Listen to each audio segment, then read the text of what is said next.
Hello everyone. In today's video, we are going to show you how to block someone on Discord mobile.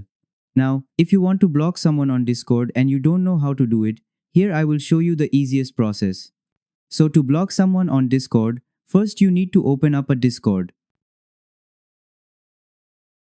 Now click on the upper left corner and you'll see the 3-line menu icon. Click on that.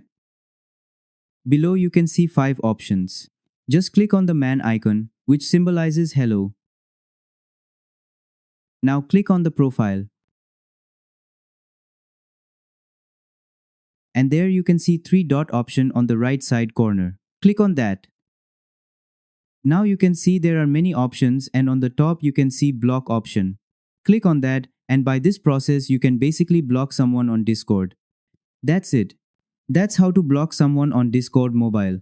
If you find this video useful, please hit like and subscribe. Thanks.